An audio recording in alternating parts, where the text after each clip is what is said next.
Vamos con información también importante. Fíjese que el choque de culturas, la instalación de terratenientes, la cacería y el remate de indios, además de la deportación y la depredación de flora y fauna nativa, son solo algunos de los capítulos que revelan este libro. Revela la historia trágica de la Patagonia.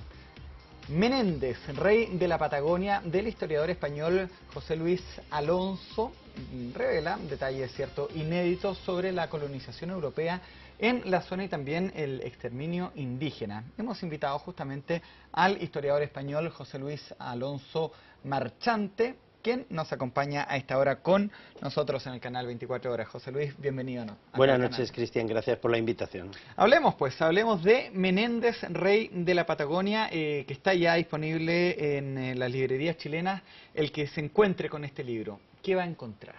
Bueno, en realidad es la biografía de José Menéndez, que fue un emigrante asturiano, que comparte orígenes conmigo, que yo también soy de allí justamente, pero que emigró a la Patagonia y consiguió poner en pie... Lo vamos a poner aquí para que se vea. Eso es, consiguió poner en pie un imperio económico realmente sobresaliente, ¿no? Entonces, yo empecé un poco a investigar ese imperio, es decir, y poco a poco fui entrando en la apasionante historia de la colonización de la Patagonia. Claro, Menéndez que llega desde España a esta zona austral del continente americano y llega a hacerse una fortuna equivalente, leía, a la del rey de España. Claro, él y algunas otras personas importantes también, como Mauricio Brown, como Montes o Stubenrauch, al final terminaron emparentados de una manera comercial y también familiar y crearon una verdadera dinastía económica, que fue protagonista de todo el desarrollo económico de la región. ¿Por qué en capítulos del libro se habla de choque de culturas? ¿Cuál fue justamente ese choque de culturas que tú lo has podido documentar? Toda colonización implica siempre un proceso violento con los, en este caso, pueblos originarios que ya habitaban desde hacía milenios de años esa región, ¿no? En este caso fue muy violento, puesto que esos pueblos indígenas directamente desaparecieron, ¿no? Y no quedan más que algunos descendientes aislados, pero todos los pueblos que había entonces, Selknam, Yamana, Haus o Aoniken, directamente desaparecieron, ¿no? Entonces esa es la violencia. A diferencia de pueblos como el mapuche, que los mapuches están divididos entre los picunches, los araucanos y los huilliches. ¿De qué zona geográfica estamos hablando para entender también de cuáles fueron los pueblos que exterminó Menéndez, rey de la Patagonia? Claro, estaríamos hablando de la Tierra del Fuego y del Estrecho de Magallanes en sus dos riberas. En la parte sur-sur tanto de Chile como de Argentina. Eso es, en la parte chilena sería la región de Magallanes y en la parte argentina serían las provincias de Santa Cruz y Tierra del Fuego. ¿Sabes qué, José Luis? Me llamó mucho la atención cuando leía capítulos del libro donde daban cuenta que se cazaba aborígenes casi de manera deportiva. ¿Era tanto así? Realmente lo que sucedió es que los aborígenes eran una molestia para los ganaderos, puesto que una vez que desapareció el guanaco, que era su alimento natural, precisamente por la instalación... Se introduce la oveja. Claro, se introduce la oveja y desaparece el guanaco. Entonces, ¿qué ocurre con los Selknam, por ejemplo, que empiezan a alimentarse de esas ovejas, ¿no? Y obviamente a los ganaderos eso no les parecía bien, ¿no? ¿Qué ocurre? Que la manera de resolverlo inicialmente fue esas cacerías que documentan, por ejemplo, los salesianos en la época. Es decir, estamos hablando de que yo en el libro lo que he volcado ha sido testimonios de la época directamente, de gente que fue coetánea de los hechos, ¿no? O sea, cuando uno se pregunta por qué tenemos tan pocos pueblos indígenas en el extremo sur de la América Latina, leyendo este tipo de libros uno puede de repente cuadrar ese rompecabezas. Claro, sí, porque aparte de lo que sucedió con los Selknam y con los ganaderos, por ejemplo, los otros pueblos que eran canoeros desaparecieron al contacto con los marineros, con los mineros, también con los colonizadores, que les transmitieron muchas veces enfermedades para las que no estaban preparados. Finalmente, ese proceso de colonización significó el exterminio de esos pueblos, mientras que en otros países, como por ejemplo Australia, los aborígenes, aunque también sufrieron mucho, consiguieron sobrevivir y hoy en día tienen sus leyes, leyes, su lengua, su cultura, sus tradiciones perfectamente integradas en ese estado, ¿no? Tengo entendido que llevas un par de días en Chile, me parece que te vas mañana ya, así que agradecemos que te haya dado este tiempo. Los diputados también ahí nos comieron un poco de la entrevista, pero me gustaría saber cómo ha sido la recepción y qué te ha sorprendido de estas presentaciones y estas diferentes charlas que has tenido con gente que me imagino de cierta manera está emparentada con las personas que se hablan en el libro. Claro, bueno, realmente lo que he notado ha sido un grandísimo interés por el tema, ¿no? Y sobre todo aquí en Chile mucho afán por saber, ¿no? Esa parte de la historia que quizá no se ha tratado suficientemente. ¿Te sorprendió? Sí, sí, me sorprendió bastante.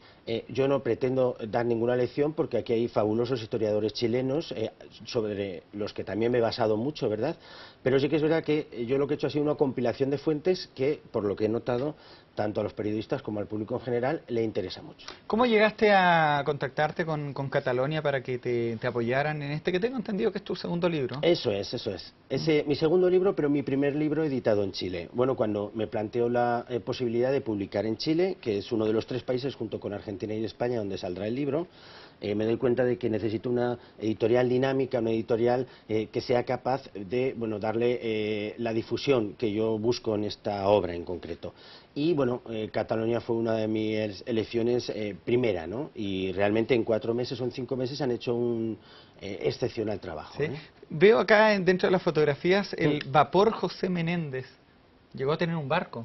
Sí, bueno, llegó a tener su propia flota de barcos. ¿Flota de barcos? Eso es, José Menéndez, que era asturiano, todos los barcos empezaban con A, por homenaje a Asturias, excepto el José Menéndez, que fueron sus hijos los que hicieron ese barco y lo nombraron así en homenaje a él, que ya había fallecido. ¿Te pudiste contactar con descendientes de este rey de la Patagonia? Sí, he podido hablar con los descendientes asturianos de Menéndez, que conservan, bueno, pues álbumes de fotografía, algunas cartas, y realmente un testimonio muy interesante también. Y si José Menéndez fue literalmente el rey de la Patagonia, ¿en qué momento comienza su declive? Bueno, a partir de 1908, que muere su esposa, empieza a tener problemas, pero un tema familiar. Es decir, sus propios hijos son los que le exigen que reparta parte de la herencia, la que les correspondía. Toda ¿no? historia trágica. Claro, claro. Y al final se ve obligado a hacerlo y los hijos le apartan un poco de la dirección de sus negocios. Los últimos años José Menéndez los pasó viajando por Europa y prácticamente retirado, ¿no? Y un poco dolido también porque él, que había creado de la nada ese gran imperio económico, en vida sus propios hijos se lo habían disputado, ¿no? Y fueron los hijos entonces que luego le venden a los diferentes estados, ya sean Chile y Argentina, las tierras que él había conquistado. Porque bueno, Menéndez llega cuando esto es inhóspito. Claro, bueno, cuando en este momento existía Punta Arenas solamente, pero todavía no se había extendido lo que se llamó la frontera ovina, ¿no? A otros territorios. Pero bueno, sí, son sus hijos los que terminan administrando la fortuna y engrandeciéndola con el paso de las décadas también. ¿Sí? ¿Qué tanto, sí? Bueno, no conozco con detalle, ¿no? Sí. Pero sí que sé que uno de ellos... ¿Ingresan a otros negocios? Sí, exactamente. Lo que hacen es invierten, o reinvierten, mejor dicho, las utilidades y los beneficios que el negocio lanero había proporcionado en otros negocios más rentables y más dinámicos, como compañías de navegación que hemos hablado antes, o compañías de comercio, tiendas, compañías de seguros, en fin, otro tipo de negocios. Está la dinastía, tanto de los Menéndez como de los Brown. ¿Los Brown aquí qué papel juegan? Bueno, Mauricio Brown se casó con la hija mayor de José Menéndez. Entonces fue competidor, pero también fue socio en muchos negocios y al final se convirtió en su yerno, ¿de acuerdo? Entonces, bueno, es la misma dinastía realmente, no son dos. ¿Cuánto tiempo te demoró hacer esta investigación para que luego la plasmaras en este libro? Bueno, el proceso de investigación ha durado 5 años completos que han incluido viajes a la zona para llevar el proceso de investigación al terreno, ¿no? Por decirlo así. Y luego otro año más que ha sido el año de finalizar la escritura del libro. En total han sido 6 años desde que empecé. ¿Fuiste a la tumba de Menéndez? Claro, en Punta Arenas, nada más entrar en el cementerio, a pesar de que Menéndez no murió en Punta Arenas, sino que ya estaba en Buenos Aires instalado, ¿verdad? Pero sus hijos quisieron llevar los restos a Punta Arenas. Bueno, pues el principal mausoleo que hay en ese bellísimo cementerio de esa también bonita ciudad es el de José Menéndez. ¿Sí? Es una historia trágica. Me llama mucho la atención de lo que mencionas tú de los hijos, finalmente, luego de este hombre haber hecho toda esta historia. Bueno, Menéndez, rey de la Patagonia, es la historia, tal como decía José Luis, de este inmigrante asturiano que llega a Chile en una sorprendente narración, en una pluma que permite leerla como una novela. Esa es la idea también, no es solamente datos, no es una novela, pero tiene tintes de... Claro, es un libro de historia y de hecho las 350 notas del final del libro lo que hacen es apuntalar esa historia desde el punto de vista científico, ¿no? Pero he intentado utilizar también un lenguaje bueno, pues que pudiera ser accesible para todo el mundo. Podemos decir, José Luis, que José Menéndez podría ser el verdadero conquistador de la Patagonia chileno-argentina. Sin duda, y de hecho uno de los nombres o de los muchos nombres que se le dieron fue el último conquistador, ¿no? Porque casi se emparentaba o al final trataron de emparentarlo con los conquistadores españoles, claro, del siglo XVI, bueno, que llegaron a América, ¿no? Pero esto ocurre en 1900. Pizarro, Cortés, Almagro, Pedro, claro, Valdivia, ocurre después. Una historia trágica. Me llamó mucho la atención que sean los hijos los que terminan ahí repartiéndose la historia. En Punta Arenas, ¿se recuerda su legado? ¿Hay alguna calle, algún monumento más allá del cementerio? Claro, sí. De hecho, Punta Arenas está un poco orientado, todas las calles, plazas... No me digas que hacia Asturias. No, hacia José Menéndez o Mauricio Brown, ¿no? Y las dinastías, es decir, hacia los pioneros, ¿no? Mientras que en el lado argentino, por ejemplo, apenas ¿Cómo orientado hacia? Sí, me refiero a que hay como una memoria oficial que lo que hizo fue apuntalar precisamente las biografías de estos pioneros y que se puede ver simplemente caminando por las calles de la ciudad. Todas las calles tienen el nombre de José Menéndez, Mauricio Brown, Montes, Brice, Stubenraus, es decir, los nombres de los pioneros, ¿no? Eso no sucede en el lado argentino, por ejemplo.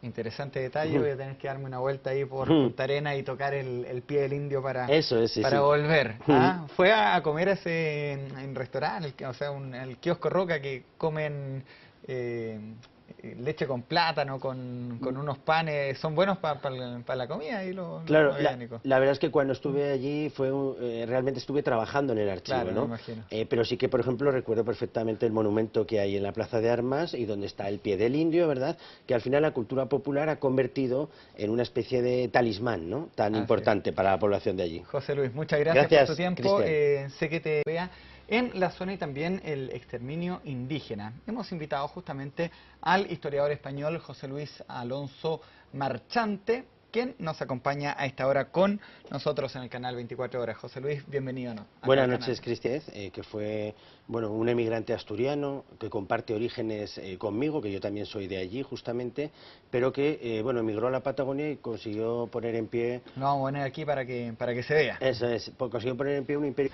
Revelan este libro, revela la historia trágica de la Patagonia. Menéndez, rey de la Patagonia, del historiador español José Luis Alonso, revela detalles inéditos sobre la colonización europea. Gracias por la invitación. Hablemos de Menéndez, rey de la Patagonia, que está ya disponible en las librerías chilenas. El que se encuentre con este libro, ¿qué va a encontrar? Bueno, en realidad es la biografía de José Menéndez. Vamos con información también importante. Fíjese que el choque de culturas, la instalación de terratenientes, la cacería y el remate de indios, además de la deportación y la depredación de flora y fauna nativa, son solo algunos de los capítulos que